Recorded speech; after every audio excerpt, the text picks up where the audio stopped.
Everyone, welcome to FMA Talk Live. I'm your host, Datu Tim, and here is my co-host. PG Ties here. Welcome, everyone. All right, listen, when you're chiming in, make sure you tell us where you're from. And lo and behold, look who was first on the box, Mr. Eric. It's been a long time since you've been the first to comment. Hello from Portland, Oregon. So we got people from all over the place.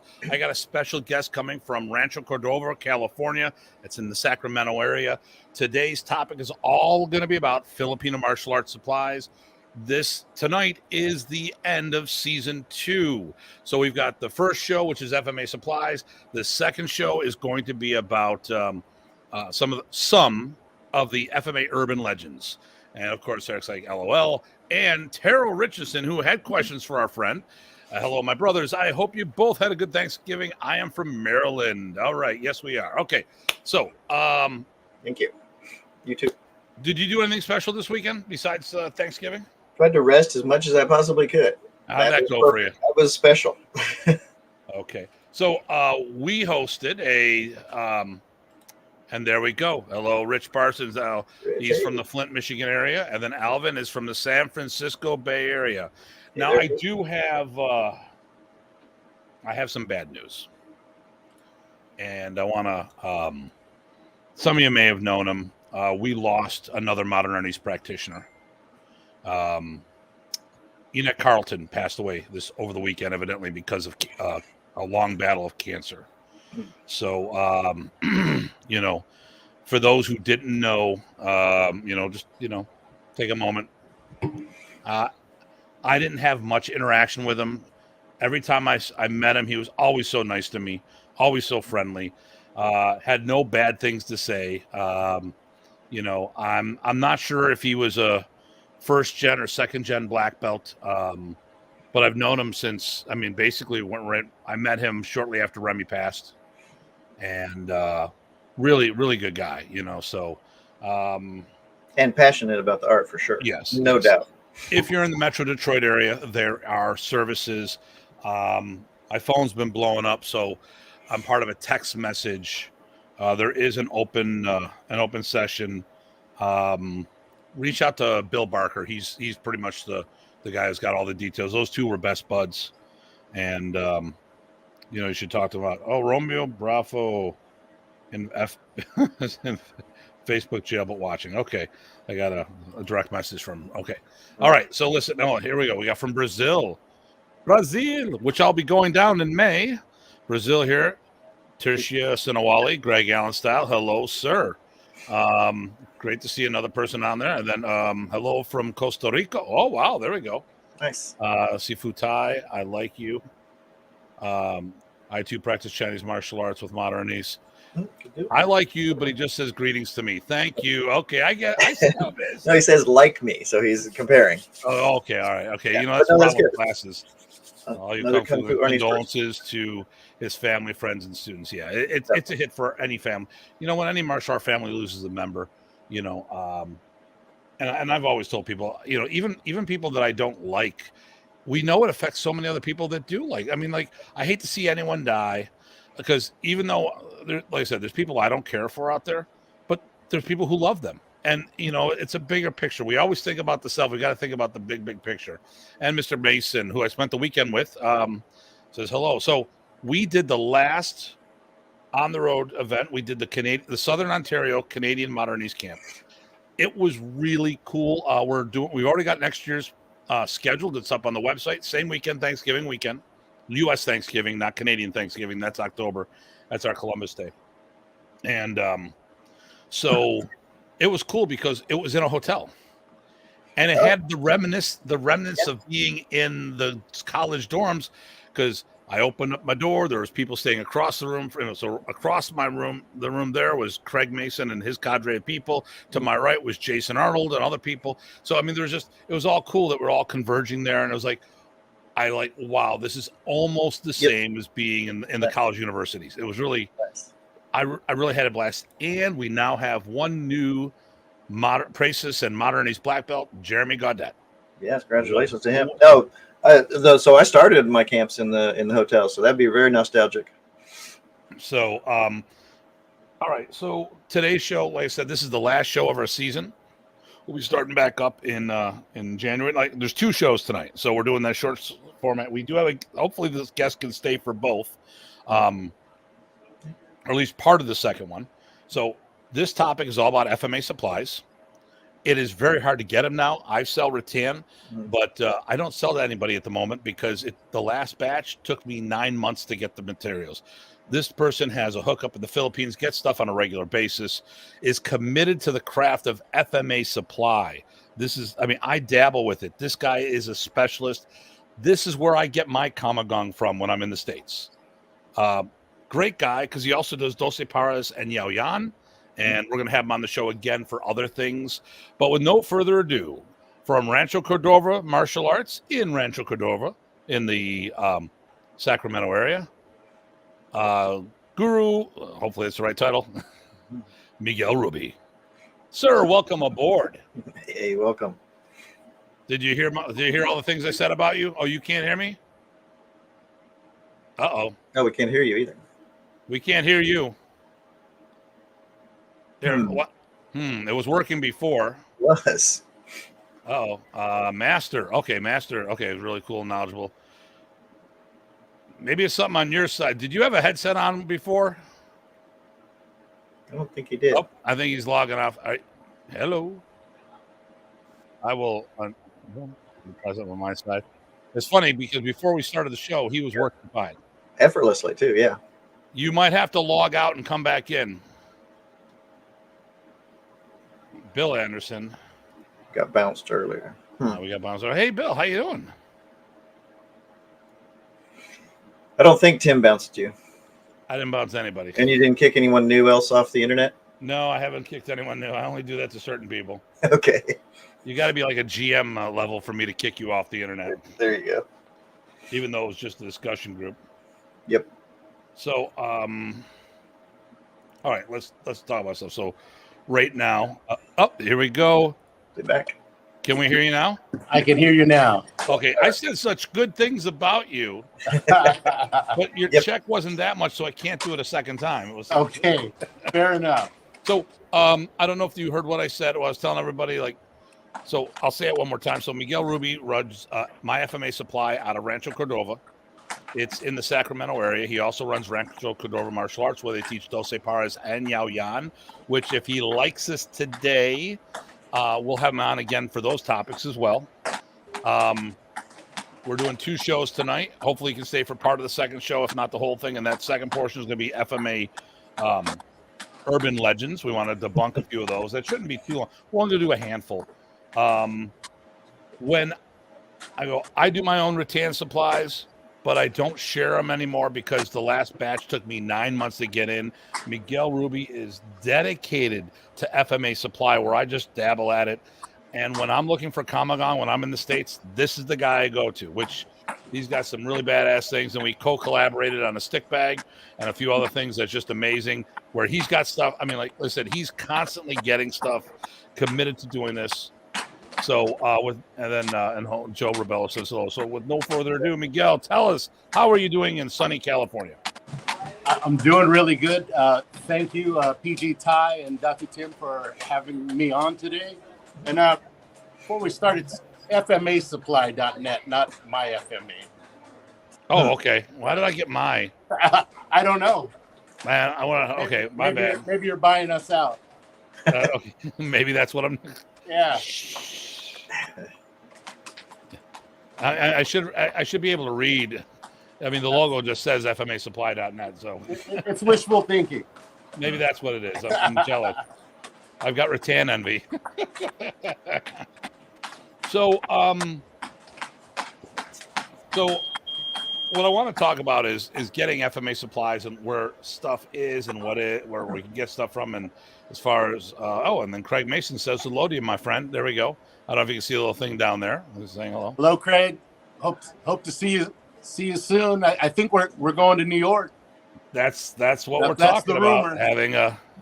There's a rumor out there might be some East Coast event that might go well. It's just a question. It's not a question of if, it's a question of when. That's where we're at. We're never going to if something. We're doing something. And Craig says, excelente. So Yeah, he's going to actually be in Buffalo this coming weekend for our our yearly Christmas training event and party. So how long have you been doing FMA Supplies in general? This year is our 20th year in business, Tim. 20 years. Yeah. Not many places have that kind of longevity there. Now, what is the depth and the width of what the things that you offer there? You know, we have rattan, we have the hardwoods that come out of the Philippines, which is Camagong, Bahi, Giho. I have another type of hardwood that comes out of the Philippines. It's called dugong. It's not very pretty. It's a yellow color, but it's really hard. Yeah, I mean, and that's it. Like, so I worked automotive. There's two categories: stuff that made you go fast and stuff that made you look good. And you had to choose which direction you wanted to go. I always went for performance versus aesthetics, but it's so when it comes to wood, I don't mind. Some of my rattan is ugly rattan, but it's durable as all hell. Exactly. Yeah. Yeah, so, we go for performance also. There we go. The difference is we're going through a lot of rattan per year, so I try to keep something for everyone. So some people like them lighter sticks, some people like heavier sticks, some people like them thinner, thicker. You never know, so you got to have something for everyone. Yeah, I stopped buying staves from other vendors because I get my own poles and I make them myself, and I get usually inch to inch and a half rattan. Yeah, because I'm going to use it for I've seen your sticks, man. Well, I mean, listen, if I'm doing Balintawak, I want a lighter stick. Now I need to have a bigger stick because I have a bigger hand. So the problem that I see a lot of people, they say that they have a tendency of let's tell you. Everyone, I think a lot of people use rattan based on what's given to them, and since the Filipinos are making it, they're usually making it for themselves. Would you say that some of the rattan has gotten thicker over the years? That's made it over its way over. I think so. I think you're right. A lot of people here in the States, they do prefer a thicker stick. We got a bigger hand. I mean, you got meat hooks for sausages for hands too. I mean, you know what they say with guys with big hands? Big gloves. It's just the way it is, I mean. So you said you had a range of those. What are the size widths that you say that you definitely easy to get a hold for people? We Sir Ty, we go from anywhere from like 3/4 inch all the way up to an inch. So okay. Occasionally we have some in our bundles that are just a little greater than an inch, but we try to keep it between 3/4 to an inch. Our most common size that people like are 7/8. Okay. And that's a really good starter stick, I think, for a lot of people, And so let me ask you this: I'm a noob. Well, I'm not, but let's just say I'm a noob, and I've never bought rattan. What are the do's and don'ts that I should be looking for to buy rattan sticks? I don't like my sticks blown. I want to get a good stick. What would you recommend? Like things that would say you shouldn't buy this stick because of this. Like, what's one of the telltale things that the rattan may not last very long? Obviously, if they're lighter, they're normally less dense. Okay, so if I have a lighter stick and my partner has heavier sticks, what might happen? Well, if you're doing hard, like the way you guys train, I've seen you teach before. If you're doing the pinky or estocada really, really hard, the heavier stick's going to eat through the lighter one. There you go. So, like, I'm always about the density of the rattan. I've got some real thin ones that have a lot of density, and I've done some things like soaked them in linseed oil and stuff like that, but that's very time consuming, and it just, the soaking's not a hard part. It's just sitting around waiting. So Alvin says the widest he uses 1.5 inches. So here's a question. What about, I don't want to lead the conversation, but I have to lead. Like, what do you think about Well, first of all, what's the difference between skinned and unskinned? Because people may not. I was going to go there too, because that can be horrible. What does it mean when someone says, "I want skinned or unskinned rattan"? So skin, the stick will have the skin on it. The skin is like the armor for the stick. So in layman's terms, for people who don't know what we're talking about, it's the bark. It's not bark, but it would be the equivalent of bark on a stick. But we call it the skin. Yes, correct. Okay, and now listen, everybody, remember, I got to tell you something. Miguel, he's 3 hours behind us, and he's taking time. He's in his club running business, so if you see him doing things, he's not having seizures. Yeah. I have the front door locked, and they normally come through the door that's right next to me. Right. But I locked it and have him going through. Right. The door. So he's got to give direction. Yeah. He's got to go like this. Hopefully he doesn't do this. That would be a bad one. But you know, it might get to that. It might get to that. Who knows? So. Yeah. So what goes wrong when you have the skin taken off? You know, the sticks with the skin taken off, they tend not to last as long as the ones with the skin on them. Yeah. But then again, at the same time, I've had some that last quite a long time. Yeah. So rattan's really. I did have one. Oh, sorry. Go ahead. Rattan's really. They're all different, you know, and you can never know. It's not like welds on a submarine where you X-ray every weld. You never know on a stick. Yeah. I might pick one out and go to work out with Tim, and I might think it's a heavy duty one. I might break it before the weekend's over, you know. And Dean Franco from FMA Discussion says hello there. Hi, Dean. And we were on a show together with him, so that was cool. Yeah, Miguel, I remember there was one time I had a skinned one. It felt nice, like you said. It didn't have a skin on it, but even still, it felt pretty solid. Felt pretty comfortable moving it. First hit, it broke in half like nothing. Yeah. You can never tell it, but the skin gives you, I think, maybe some leeway.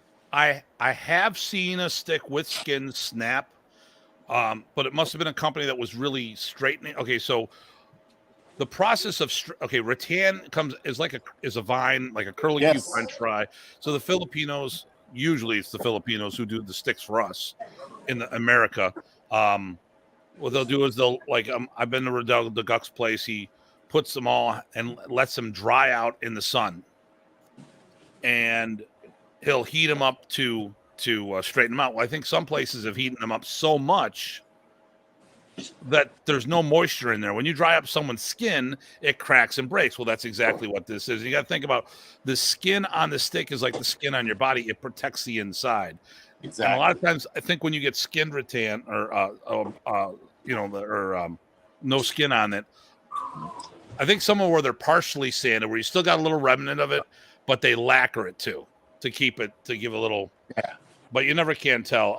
Let's see here. Yeah. Miguel needs to come on FMA Discussion. Hint, hint.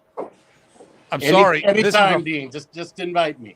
Hey, for the record, this is an FMA talk first.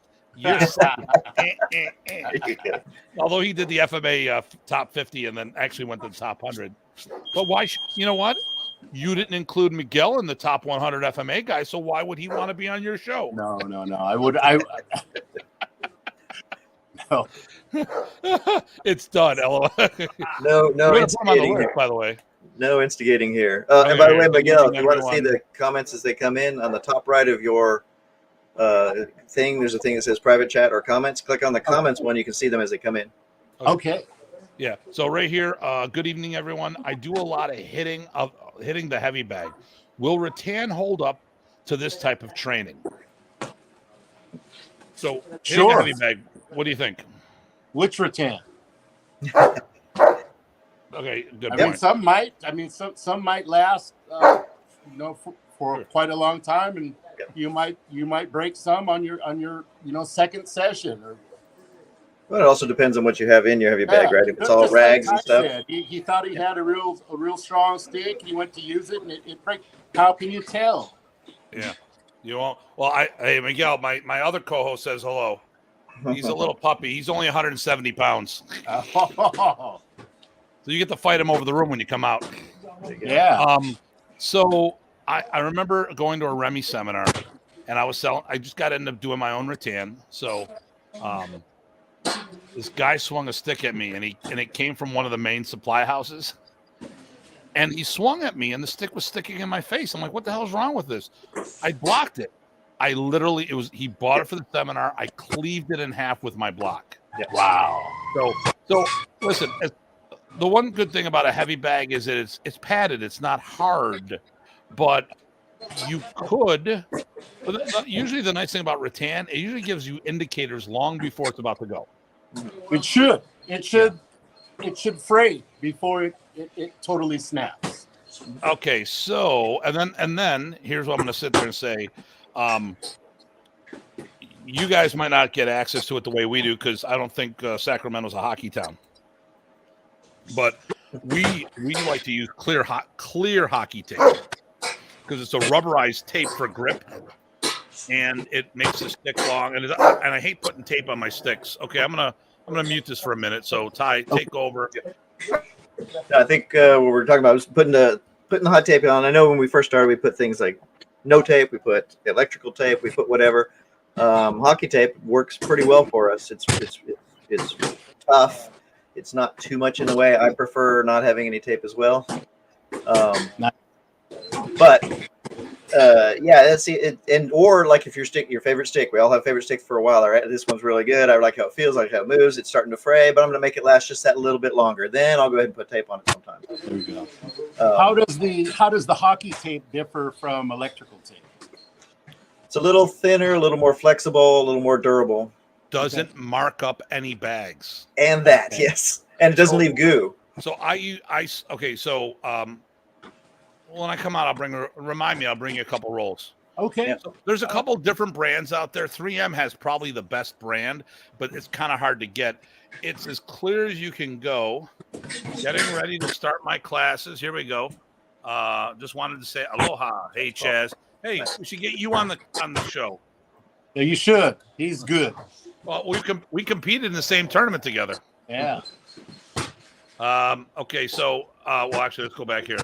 It's clear. It's clear and not gooey. That's the thing. So if you get normal hockey tape, it's sticky to stay in your grip. There's no stick to this whatsoever. Okay. I'd love to let me see know. that. Okay, listen, Chaz, it's fine. You shut up. Oh my God. Chaz, let's message back and forth on Facebook.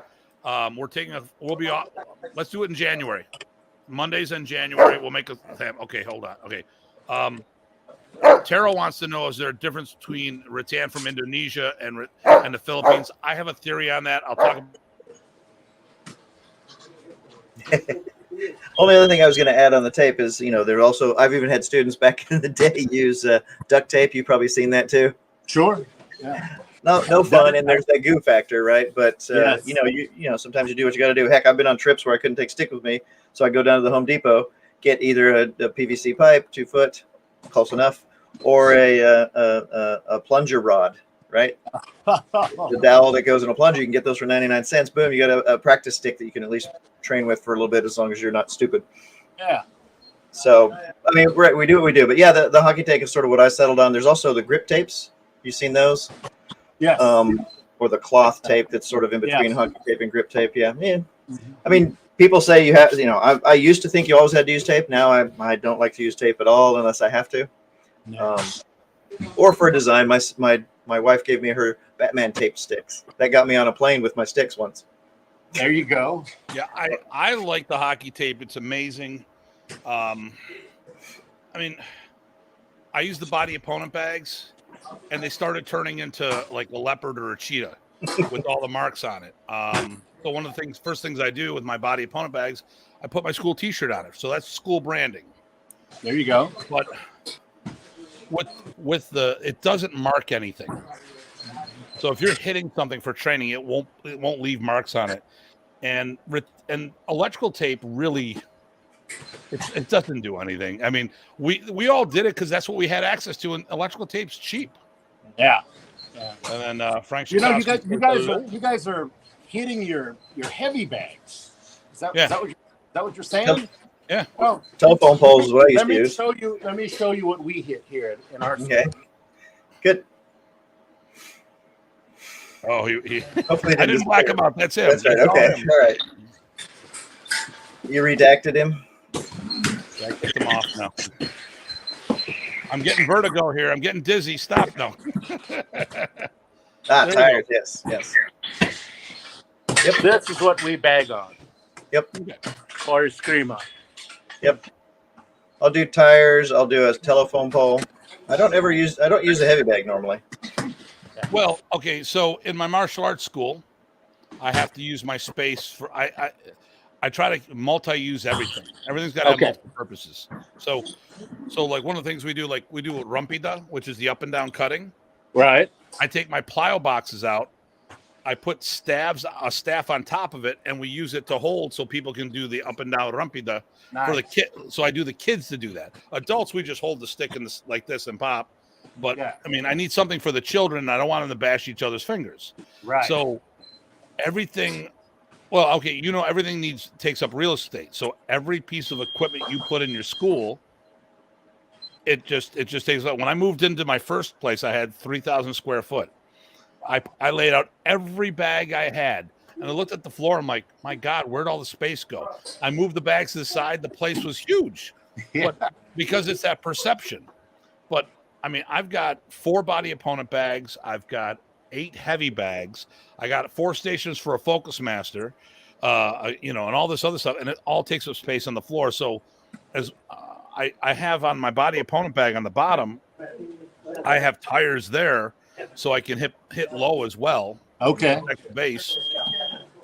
But the thing here, and then a lot of times my kids have padded sticks as well. So I just say, take your padded stick and work on the bag. Yeah, that's good too. Yeah. So, all right, what's the difference between, and I'll tell my experience, but I want to hear, so is there a difference between rattan, the Philippines, and Indonesia? I think at one time there was a huge difference because I felt that the rattan furniture business in the Philippines raped the jungles. I know Malaysian and Indonesian rattan I felt to be a little different at one time, and now I think they're both back on par with each other. But I get raw rattan. I don't get processed rattan. And I think there's a whole nother story when it comes to that. So my rattan is going to be a lot different than you're going to get over here because unless the people are making the sticks here, but we're talking about rattan from the Philippines. I don't know of anybody who imports poles from the Philippines. I usually just get access to sticks that are already pre-done, unless you know otherwise. No, I don't know otherwise. And as far as the different species, I've only had one shipment of rattan that came from Indonesia, and it was the species of Tumalim, and it was excellent rattan. It was light, but it was dense. It would take a beating. A Philippine rattan, a Philippine of the same size and diameter would tend to be heavy. Yeah. But I get Manal rattan from Indonesia and Malaysia. Okay. But I mean, I want a heavier stick because I want it as close to a street weapon as possible. I'm not worried about practicing the art as the Filipino martial artist versus a Filipino martial artist. I mean, you've seen one of my sticks as an axe handle, so I need something that's going to be closer to, like, I would really, if I had my way in it, and I don't think it's safe. Here's another good question. What are your thoughts about using Kamagang and Bahi as a training stick against solo training and with people? So we'll break it in 2 different categories. Solo training is great. I think Kamagang is really good. You swing it around. There we go. It's dense. Look at it. Oh, it's beautiful too. Yeah.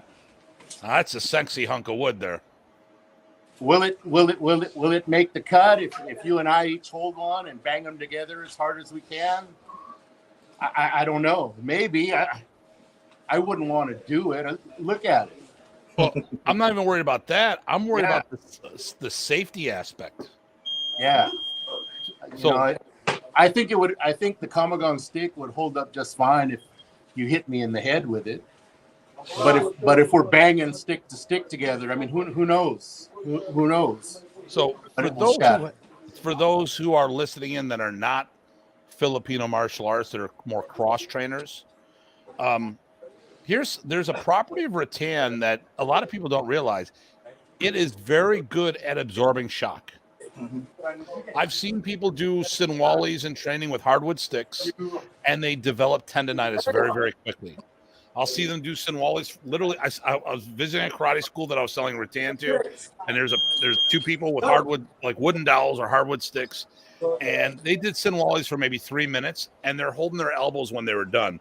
And these were like teenagers or 20-year-olds. We're not talking people who are, like us, middle-aged, we're bagged up from this, that, or the other thing. We're talking people in their youth, and their elbows and all this other stuff is just beating the crap out of them. Yeah, there's no give to it. You can't. It doesn't bend. So the joints will take all the shock or vibration. So, all right. So, how do people get a hold of you for rattan? You can contact us on our website, FMAsupply.net. FMA, yeah, not My FMA Supply. Don't listen to me. I don't know what the hell I'm talking about. There we go. FMA Supply. And I'll make sure I'll go back in the description on YouTube and put the link down there. So Terrell asked before, and we're going to talk about these uniforms. So first of all, the Filipino uniforms are not Filipino. Don't let anyone fool you. The karate uniforms that were modified by the karate industry, because it was the ones that Century made. And we'll talk about that urban legend thing. But it's the Century Sport uniform, which they'll still make for you, but you have to pay a lot of money because it goes into customs. I'm just trying to find. I'll do Remy Prices. My question is, now you can get pretty much anything. So, you carry uniforms on hand? I do carry uniforms. They're the uniforms that the Doce Pares wear. Okay. So you're a good, so anyone who's doing Doce Pares, now does it say Doce Pares on there? No. So if someone wants to wear the uniform, does Doce Pares people get upset? I don't think so. As long as they're not putting the club name on them, I think it's okay. Okay. All right. So, I got a picture of Remy here. I'm going to do the big one here. If it accept. Yeah. I accept. Okay, that's not going to work. Well, while he's looking for that, maybe I got another question for you. So, Miguel, so we talked about rattan and different types there, but we're talking also FMA supplies. So what is the spectrum of the rest of the supplies that you also can provide folks? I have it here. I have a lot of it here on the table in front of me. Can I show you? We would love that. Absolutely. Yep. So we have rattan sticks. Most of our sticks are multi-node, so we'll have a lot of nodes on them, anywhere from 2 nodes on up. Hey, you know what? I'm going to take myself out so you have more real estate on the picture. Okay. We have hardwood garrotes. A garrote is a flat stick.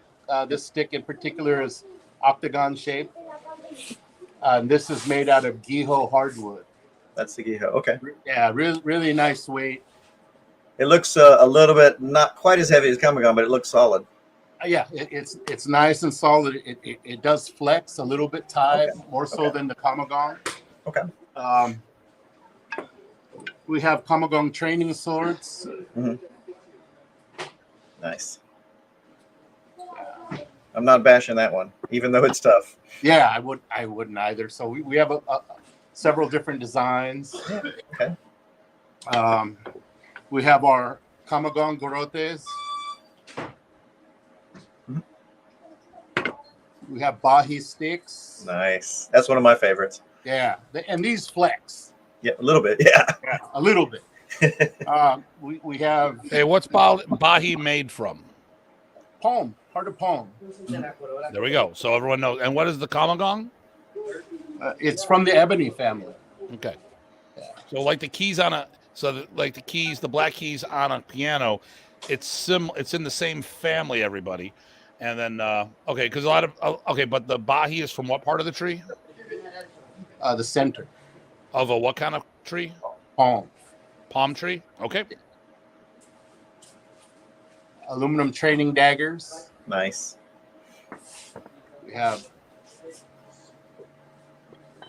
Then we have kamagong training daggers. Nice. Chris. Nice. That looks like a part of a Spotty Dugga pair, maybe. Yes, yeah, it would actually go with this. Yep, that's what I was thinking. Okay. This is a newer item that we have that's has actually been a hit. It's a octagon baton. The handle's round, and it's 36 inches long. Oh, wow. Timing stick. Okay. Nice.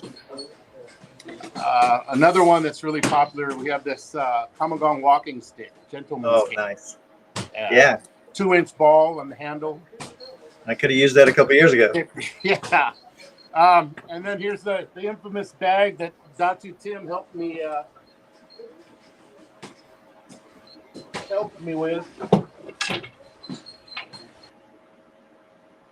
Nice. It's our Okay. deluxe stick bag. I can't keep these in stock. They're just, people love them. They Inspired by Dr. Tim. yeah, Dr. Tim. I got his patch on there too. That was his Yep. Pasalubum to me. The seal of approval. Yeah. Looks very similar to the black one I got from Philippines, so I know where the design came from. That's good. We have self-defense products like dulos. Uh-huh. Is that ox horn? Yeah, this Is that is a kamagong? carabao horn. Okay. And then we also have them made from kamagong. You can see the kamagong one is straight. So everybody, so you understand when you have the carabao horn, you cannot kill the animal, but you can harvest it after it dies. So I think it's easier to get the kamagong ones. I like the curved ones better, but I get you. Yeah, I get you. I mean, they're beautiful. Yeah, they are. I have some. Yep. And then one thing that FMA Supply really prides itself on is we import regionally correct traditional Philippine blades. Okay. Like this blade here. Nope. This is a Zanzibar blade from where it originated in Leyte. And we bring these in directly from where they come from. Okay. Nice. So which ties in. Okay, so Danny Terrell, he's a PTK guy with two on Bill McGrath. He says hello from Waco, Texas. Hey, Danny. Hello, sir. Now, here's a question. What region of the Philippines do you prefer to get your rattan from, Mindanao or Luzon? Right now, I'm getting my rattan out of Luzon. Yeah. Okay. All right. Oh, so this is okay. So someone was asking about this. So I'm going to share. Boom, boom, you'll have to see it here. Boom, boom. Can you? Okay, these are the uniforms that Remy Praces made famous. There's that three. It's actually the Century Karate Gi. It was their sport uniform, velcroed in the front, and everyone in the Philippines is wearing them now. Yeah. Practically, you know. So, so I know some people would be interested in those, but to be honest with you guys, if let's talk about this. When we start looking, if you look at Remy's old stuff, and the uniform stuff is hooey. I personally believe you wear what you want. Remy got that after coming to the States. It wasn't manufactured there. Matter of fact, if you look at the stuff he did, we'd have old black belt magazines. He was in his school. He was in basically like a nightshirt. And if you looked at all the old masters, no one was wearing uniforms before the 80s, it seemed. They're wearing matching T-shirts. Yeah. You know, but I mean, but uniforms, that's another story. So we'll get into that on the second part of our show. Let me see what time it is right now, which we've got about 5 minutes left with this. If we decide to keep going, is there something you really want to push on this, or advice for people? Oh, here's the one. What's this? How do you say that? Cagayan Valley region. I don't know. I'm guessing. Here, I'll put it up there. Maybe you can see it. Cagayan Valley region. He's asking what part of Luzon. Okay. So for a Filipino martial artist, first of all, listen, I'm going to tell everybody, you want stuff, talk to this guy. Simple as that. End of story. Well, I've heard you should talk to Miguel anyway, because he's cool. You should talk. Miguel's a good guy, but talk to Miguel. And listen, and Miguel and I, we trade stuff back and forth because we each got access to things that we can't, but I don't do that now because I can't get stuff now. But if someone's somewhere, like if someone's set up and someone pulls out equipment out of nowhere to seminar, what would you recommend? Like what's the buyer beware type things? What would be kind of something that they should be concerned about? One of the things that I don't like is when they stain the kamagong. Stain the kamagong. Not all kamagong is black. Right. It comes in varying grains and colors, and I see a lot of it that is not black, but it's been dyed. Really? Yeah, and I can tell. Well, heck, I've got stained rattan from Riddell, but it was meant to be that way, and I like the color of it. Yeah. But he's not fooling anybody. He's not trying to fool anybody. It's just, Yeah. I like the look at this. I like the variation of beautiful. The natural beauty, And you know what? If there's 6 of us working out on the floor, no one's going to mistakenly pick this up, confuse this for theirs.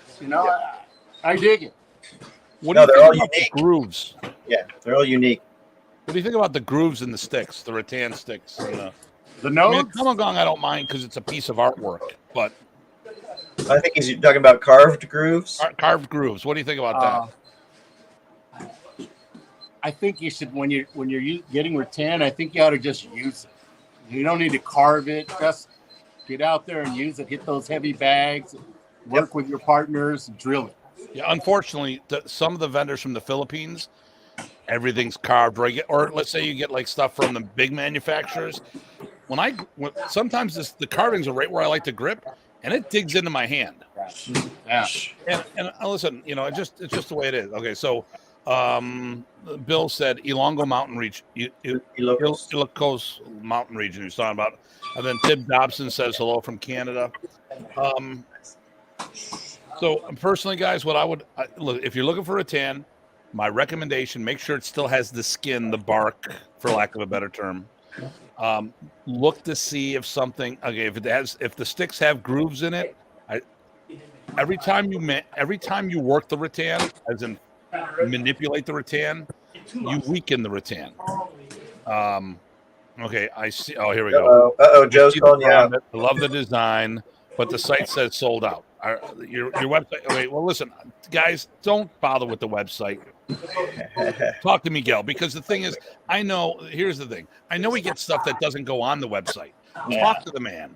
Yeah, please, if you see something on the website that you like, and it says sold out, please send us a message. I need to get better at managing the website. I'm good at taking your orders, dispatching them promptly, but I'm still learning how to manage a website. So if you have any questions, please contact us. Communication is a good thing. What happens if there's something they know should be available, but they don't see it on your website? Say, like, maybe, I don't know if you have tapado sticks, but maybe they want a tapado stick. Yes. I have guava tapado sticks. Oh, nice. Okay. Yes. And I don't have, you're right, I don't have them on the website. So it was a good guess. All right. All right. So, FMAsupply.net. Go there, check it out. Miguel Rubi on FMA or on Facebook. Also, look at it's also FMA Supply on Facebook as well. If you're in the Rancho Cordova area, Rancho Cordova Martial Arts, go check it out. And we're going to the DoubleTree in that area for the next thing. So we're gonna be, I'm looking forward to that. And before we close out, I just wanted to say, Tim, that FMA Supplies, we like to do wholesale. So school owners, people who have groups, we love doing wholesale bulk rattan sales. Yes, listen, I've helped put people together all the time, and this is one of those guys. I know some of the clients he's gotten because I made some recommendations. Yes, absolutely. He helps me. I help him back. It's a family thing. This guy will definitely do you right. No questions asked. And if anyone complains about prices, everybody start raising your prices, because rattan these days, no, because a lot of people, here's the problem. The cost has gone up for rattan. Well, that means the cost to sell them has gone up too. So you should increase your prices. I mean, rattan should be $30, $40 a pair easily. I know some people that don't like charging more than 20. I'm like, dude, if it's going to cost you $15, you should charge 30. It should charge 35. And it's like, all right, well, I got shipping and handling coming from California. Well, then order a bunch. The cost per stick drops significantly. Yes. I just ordered my padded sticks. I ordered 40 sticks, and then 46 units completely between 6 swords, and the rest are sticks. And I was going to order one padded sword. The shipping's the same if I order 1 or 6. I go, well, then order 6. So now my cost went down. Yes. Yeah. So think smart. Yes. Okay. Listen, this has been one of the most popular shows. We had up to 26 people watching at one time live. Nice. So here's what's going to happen. I sent you both a link for the next show. We're going to sign off now and start the next show up. Okay. And, and it doesn't have to be long. So, Miguel, if you got to go, you got to go. But there's a couple urban legends I want to ask you about. And stuff. The rest we'll talk about modern East if it's time to go. But we'll keep you as long as you want to stay on board. But we're thinking about the same. So I'm going to have you sign off right now. Okay. And then I will we'll end the show and start the new one. Okay. Hey, FMA Supply wants to come to the East Coast. We want FMA Supply to be at the East Coast. We want to go there. Okay, I'm logging off. Thank you, guys. Thanks, Okay, so listen, everybody, we're going to do the shift change. So we're going to log off, look to see where the announcement is. We're going to be right back with this. So once again, everybody, if you can't make the next show, this is that 2-part season finale. Thanks for joining us for the first show. Listen, that Miguel Rubi is an amazing guy. I've had no problems with him. I've done business with him for years, and he's never boned me. Okay. I've never had to threaten him. I've never had to do anything. I just said, this is what I need. He hooks you up, gives you a fair price, no crazy haggling or anything like that. And done. And, this is the first time I met him. He seems like a really good guy. Yeah. So it was a pleasure. And you're welcome, my friend, brother. And he's gonna come out. Well, we're gonna have some Yaoyan on the East Coast too. So we'll talk about that. Excellent. So listen, everybody. As always, if you got us, we're signing off for this show. We'll start the next one. As always, stay safe, stay sane, and we'll see you soon.